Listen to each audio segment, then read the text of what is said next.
Hello everyone, welcome on the new series of MDM events videos, my new attempt making some content for you. And today our inspiration is health and safety at events. Disclaimer, for not any reason I am a health and safety specialist or an authorized personnel for these matters. I have recently participated in a seminar for health and safety, so I had the idea of bringing the health and safety at the events, making a video for you so you can be aware of what happens in events. So guys, health and safety. Health is regarding illnesses and health issues that can occur to either vendors or as well as guests in events. Safety refers to accidents that can happen in events.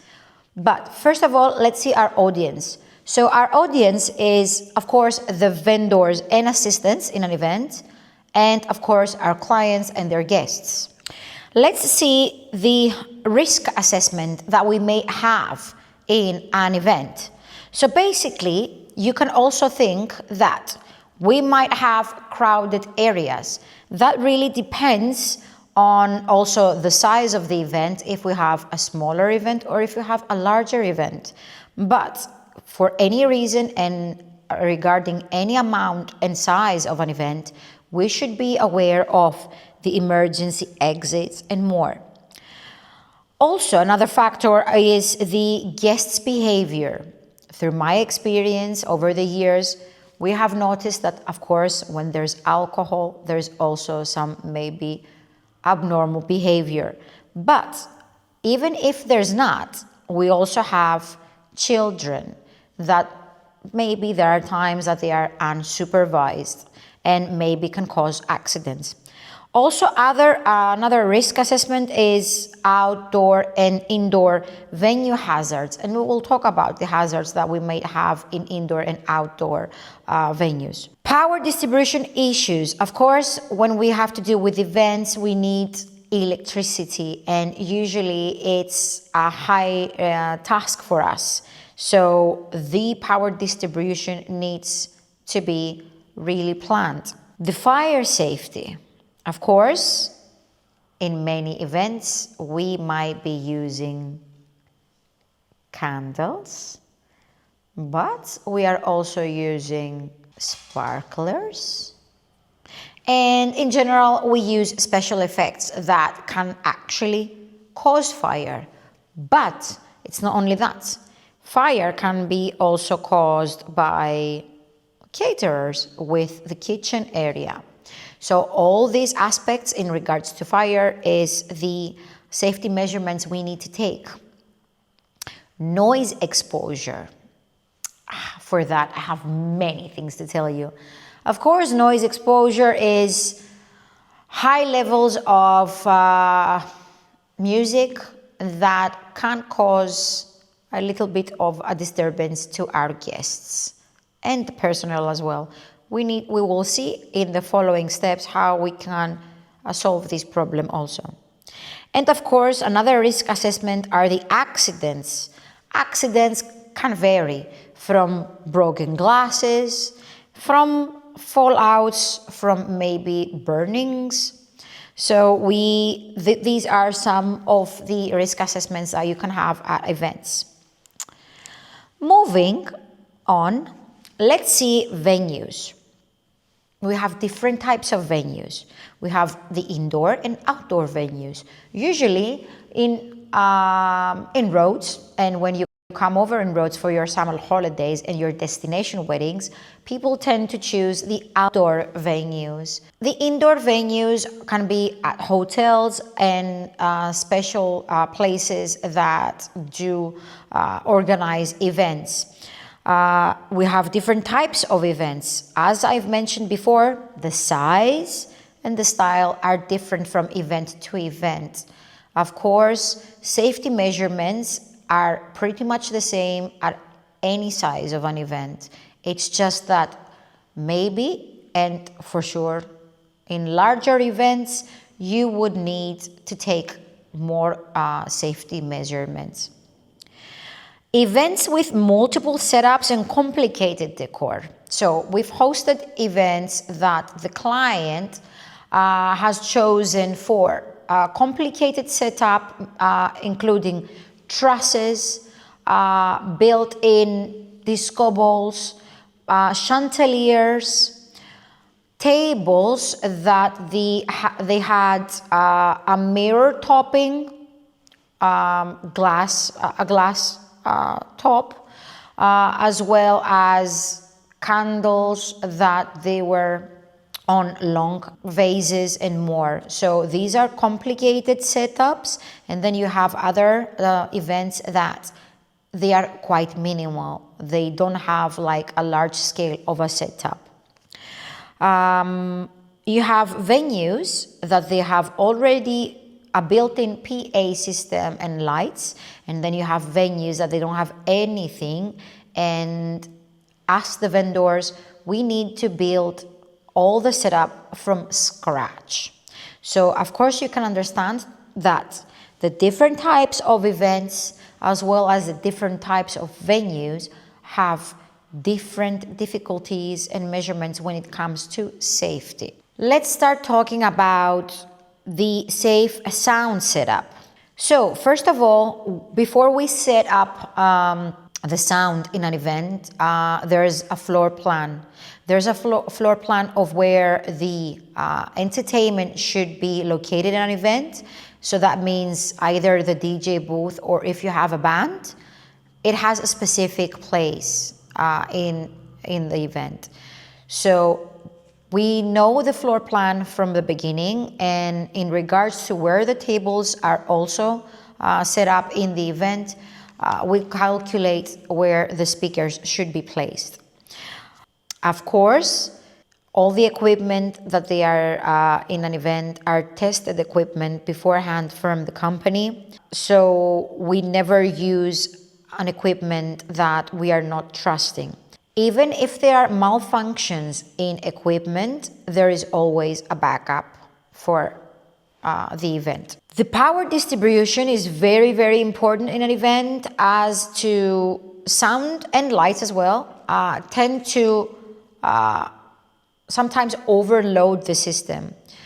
In this reason, the distribution of the power is super, super important for us. The secure speaker placement, as I've also mentioned before, should not be avoiding the exits of an event, 100%. Of course, the safe volume levels.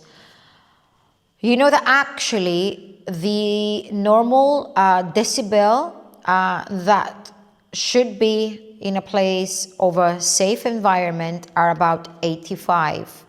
Over 85 decibels, there is a risk of noise disturbance for guests and personnel as well. For this reason, and there can be ways where you can prevent this by either putting the volume lower down, but of course, you know, we are going in a party. There is no way that you probably want to put the volume down. So some people could actually use these little bits, where these are called, and you know, earplugs. Of course, no one would like to go in an event and use earplugs. But over the years, there are more and more earplugs at the market where they are pretty stylish, and you can actually still enjoy the event and the party, but protecting your ears a bit more. Also, what I've seen in my experience is more and more parents have their kids with a pair of headphones while the party is in action, so they can protect their kids' ears. Something that wasn't actually happening back in the 90s when we were growing up. Actually, they were putting us to sleep in the chairs, and our parents would be on the dance floor dancing, and we would just sleep on the chairs without any protection. But nowadays, you can actually find headphones that they can protect your kids' ears and your babies. So yes, please do that if you may. Moving on, as I said, the table sitting floor plan is super important. And at the end of this presentation, I will show you a small hack. Let's talk now about the lighting setup. Of course, it's pretty much the same mentality as the sound setup. So basically, lights, of course, one of the most important things in events. It is what makes an event spectacular. But there are some requirements that need to be taken care of in order to install lights. Some lights can be installed in tripods, some lights are installed in trusses and in other systems. All of these need to be 100% stable in order, of course, not to fall out. We wouldn't want anything like this happening in an event. Sometimes you might have seen online videos with events that they had a strong wind or a bad weather in general, and you've seen a whole stage going down. Also for that, the weather forecast is super important to see before in order to set up. But this is something that we will talk later on. When it comes to lights, stabilization is very important. Also, the safety of the cables for the fixtures, like you wouldn't want any wires to be hanging on. And definitely we don't want any beam lights to be toward the guests' eyes, because the exposure of strong lights in the eyes of guests for a long time can cause lower vision throughout the night. Also, the fog and haze effects, which are connected with the lights, need to be in a safe distance from the crowd in order not to expose them for breathing problems and inhalation problems. Cable management, my worst fear. I totally hate when I go to events and I see wires. And it doesn't necessarily mean it is a wedding or not. Wires are one of the #1 hazards, risk hazards in events. It's very, very easy to trip on. Kids usually run around and they can also trip on them. And just from aesthetics, it's a big no-no from me. So, my company and most companies should use rubber ramps on top of the wires to keep them safe. If not, the gaffer tape, it's another great option. You could also stick the wires on the floor so a person, even if it has to step on them, it won't drag them together. For sure, over technology and over the years the technology gets newer and better, there are more options, as into wireless options, if possible, in an event where you wouldn't use wires. And to give you an idea, at the current moment, the lights that you see in the background, the purple one, it's actually wireless battery operated up lights. So we tend to like these lights a lot. We can put them everywhere and we don't have to use any wires and electricity for them extra. And when it comes to DJ booths, actually here, what you see with the TV on, it's actually a DJ booth, and I'm really, really super proud. I actually got it last year at the Black Friday deals. Thumbs up for that. So DJ booths, usually you see this technology, and just behind it all the wires are in and covered, so they're not outside exposing themselves. They're back in there safe, so people cannot touch them or trip on them. One of the most fun part at events, but you would know that they can actually get dangerous. So now we're talking about the special effects in weddings. So some of the special effects that can happen in events are, of course, the sparklers. The fantastic sparklers that a guest can hold at your first dance or at your entrance or even at the party time. It might seem fantastic as an effect, but do you actually know that once this little sparkler turns off, it's still quite burning? So you will hear many of the vendors asking you to place these little things either on the floor or in vases with water, to throw them in, as these are still quite flammable once they come out. And you can actually either burn the tablecloth off your table or just start the fire from nowhere. So they might seem harmful, but please be aware, sparklers can cause fire.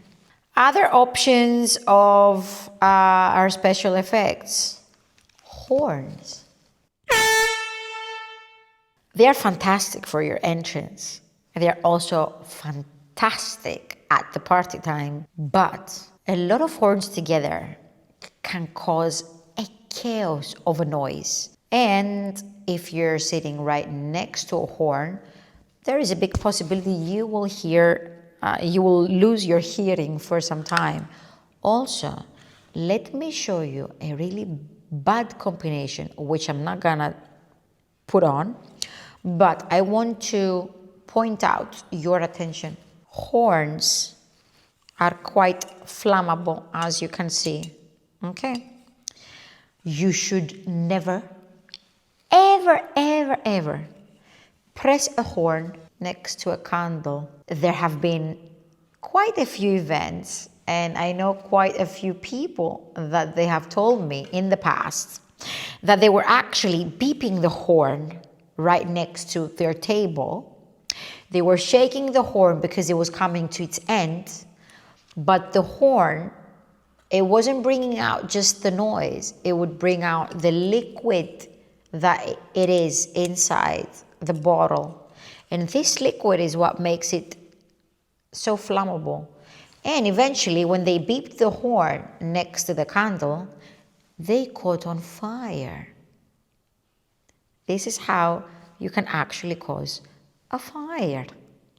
So guys, when you're using horns in events, please try to be away from a fire, whether that's a cigarette, whether this is a candle, where these are fireworks, anything that has to do with fire.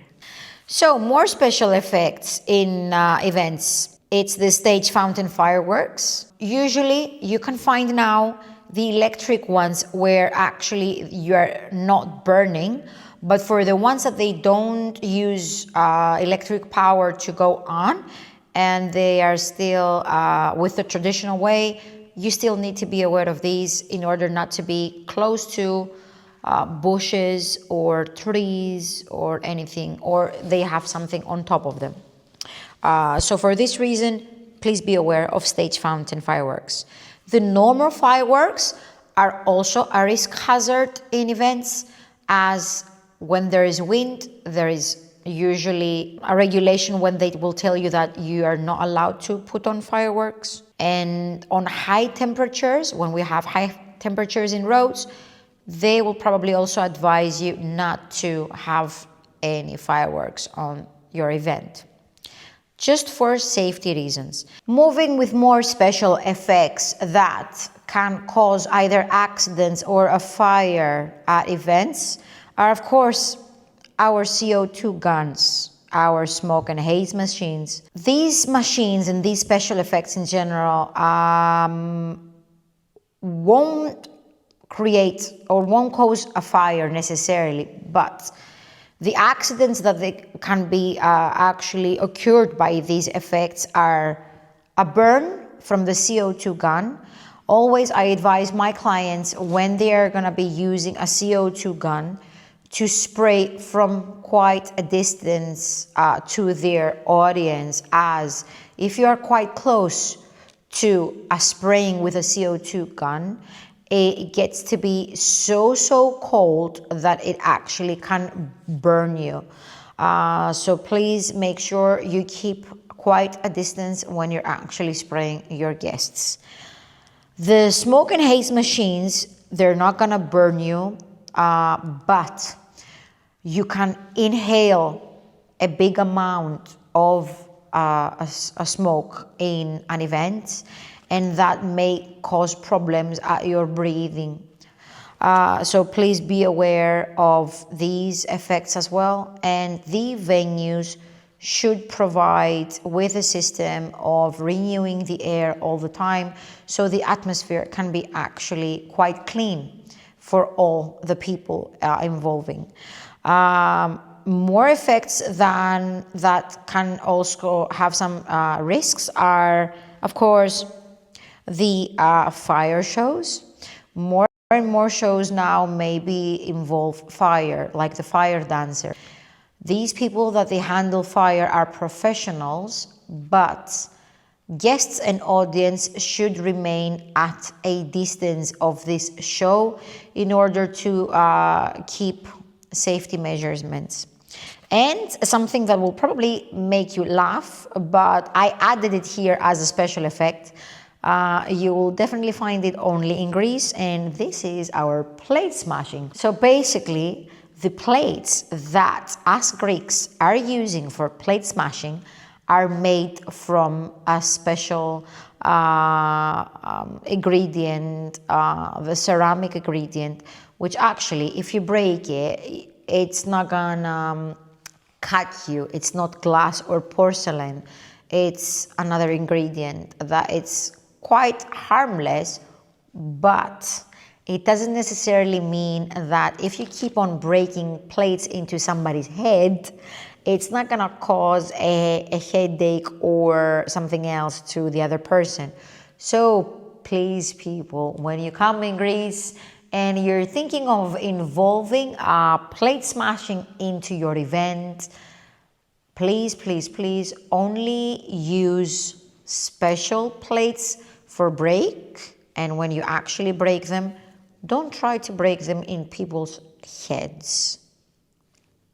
To the event, we need to be, of course, prepared for all the emergencies.